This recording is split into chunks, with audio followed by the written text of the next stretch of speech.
The Chinese growth story, very important to Europe then. What are your expectations for how the Chinese growth story will rebound in the second half of this year, if that is what you see? Anna, thank you. I think China is doing quite a lot to stimulate its economy. We're expecting the economy will continue to grow about 6%. So there has been a lot happening, and I think one of the key things more recently is the opening up of the capital markets in China. We thought that is exciting.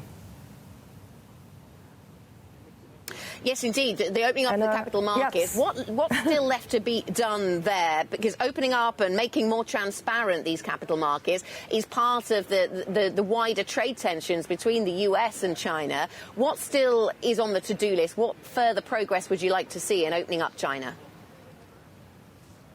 Well, I think let's looking at the capital markets, and for years, global investors has been feeling, interested in this market, but find it challenging.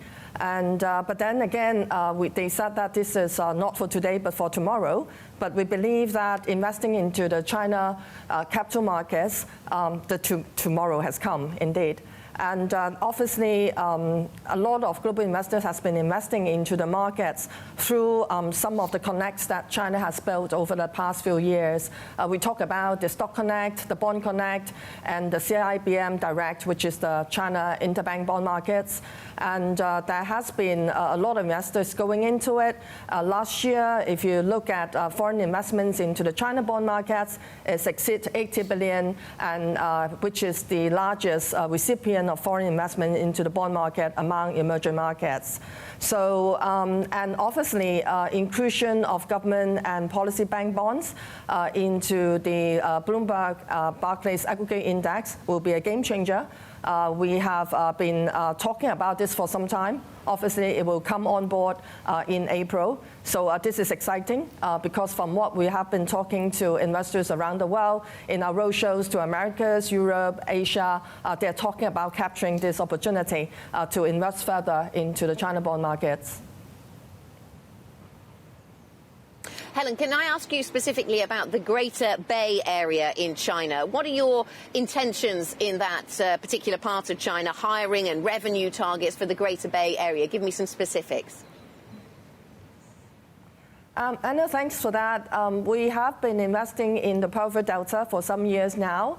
We are the largest foreign bank in that part of China. And indeed, because of its proximity to Hong Kong, where we have a rather prominent position, market share in this city, as China embarks on the Greater Bay Area, obviously there will be a lot more connection and linkage. We hope to continue to expand our business in the PRD and build it into a scale market.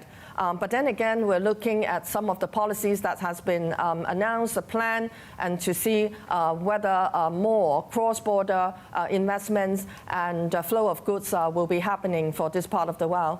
But then again, I think it is not just trade, but it's also about investing further into China.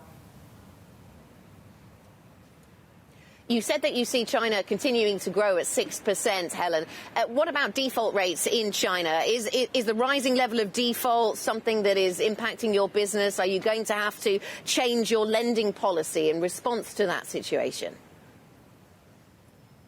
And I think the growth, there's reason for the growth. There's many sectors that we can look at.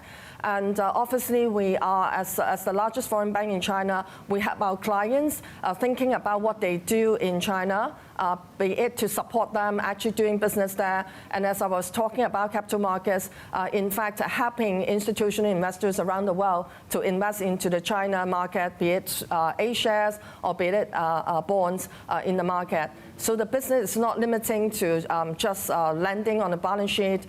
We're talking about actually capturing all aspects of the growth of the China economy. And there are certain sectors that actually investors are very happy to look into.